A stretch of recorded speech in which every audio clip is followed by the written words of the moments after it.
Have you ever wondered what the definitive worst year in human history was? What about a year mired in global pandemic? Experiencing quickened climate change, ravaging explosions, and people fighting for food and goods at the grocer. You may think I'm describing 2020, but I'm actually talking about the year 536, the year we discovered was a whole lot worse than 2020, and that earned the title of worst year in history.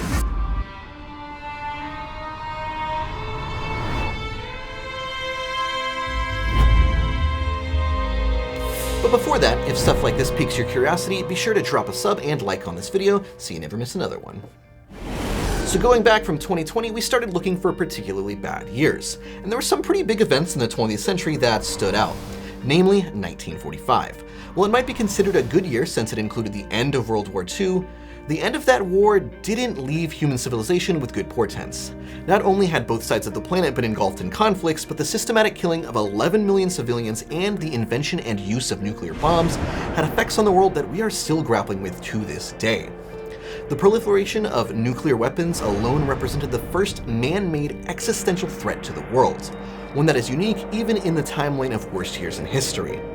Despite the relative carnage of the World War and atomic weapons, humankind bounced back pretty hard after 1945 though. The medical revolution, in concert with the establishment of the United Nations, has largely steeled humanity against many of the potential dangers facing the world, including pandemic response and famine, two factors that were far larger factors for worst year candidates as we go back in time. Our next candidate for worst year ever took us about 4 more centuries to find.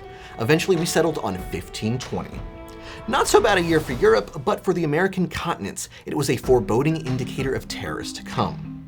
In April of 1520, Conquistador Pánfilo de Narváez arrived in Mexico to assist Hernán Cortés in a war with the Aztec Empire.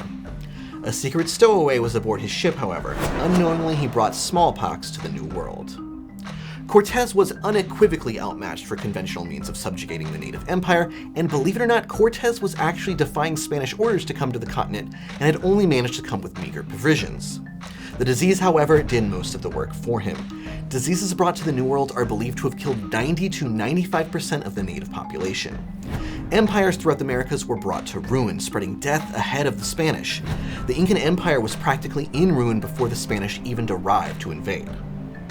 Now, smallpox results in a very distinct skin rash that makes the skin look as if it is covered in bumps. These pustules can form over the eyes, swell the joints, and even crack bones.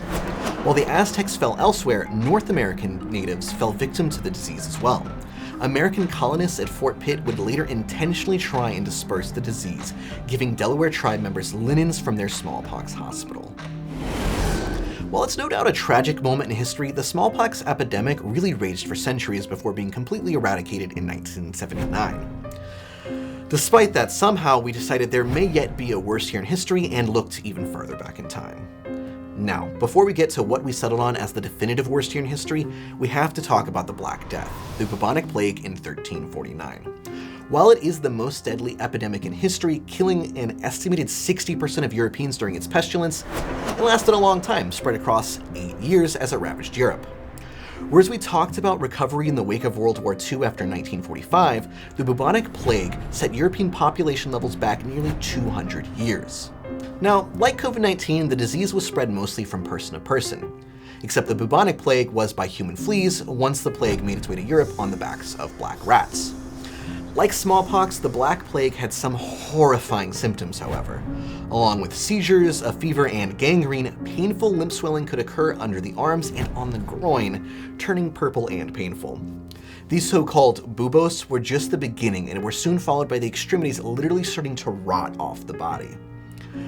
While it's nice to know that we don't have to wear bird-like plague masks or worry about fleas from other people giving us plague in 2021, it's hard to look at the advancement in medical technology in the ensuing centuries and not be a little unnerved that a disease can still be spread so easily in the modern era without adequate safety measures. So if even what was called the Great Mortality doesn't earn the title of worst year in history, what does? Well, what if we would combine disease, famine, natural disasters, and even climate change all into one year? I'm talking about 536, a year that probably wasn't in your history textbooks. It all started with a volcanic eruption of massive proportions. So massive, in fact, that there are no direct records of this explosion. Only trace amounts of its ash stored in Arctic glaciers and early civilization silver. The volcano erupted in Iceland and coated the planet in a cloud of ash. Now, since we don't have any records of people surviving close enough to the volcano to give an account of the blast, I thought we'd review a volcanic eruption we do know about. In 1883, Krakatoa, a volcano in what is now Indonesia, exploded with a force loud enough to burst the eardrums of sailors on a passing ship 40 miles away. This eruption altered weather for months, changed atmospheric pressure around the world, and ejected enough ash into the atmosphere to inspire the Scream painting by Edward Munch in Europe, halfway around the other side of the world. But all we know about the Icelandic volcano of 536 is that it was even bigger and even more catastrophic. A mysterious and deadly fog then enveloped Europe, the Middle East, and Asia. This resulted in the lowest temperature in these regions in 2,600 years. This literally kicked off what became known as the Dark Ages. Literal darkness covered the world, causing crops to fail, snow to fall in summer, drought, and even an early outbreak of the bubonic plague.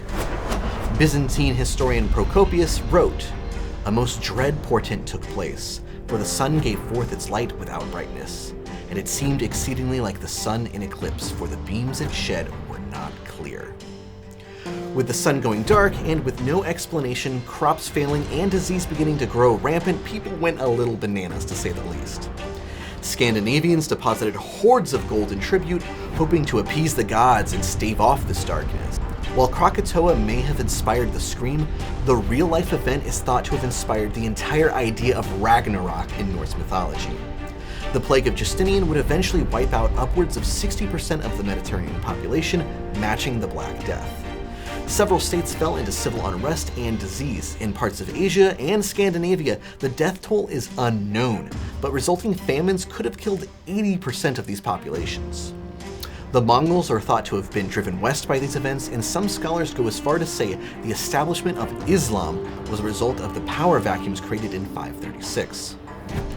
All of that in the official title for this climactic event, the Late Antiquity Little Ice Age, which is, believe it or not, the worst year in history. Do you agree? Disagree? Let us know which year you think was the worst in history.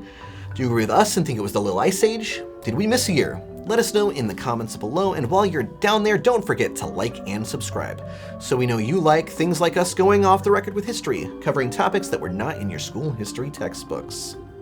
You never know what we're gonna find.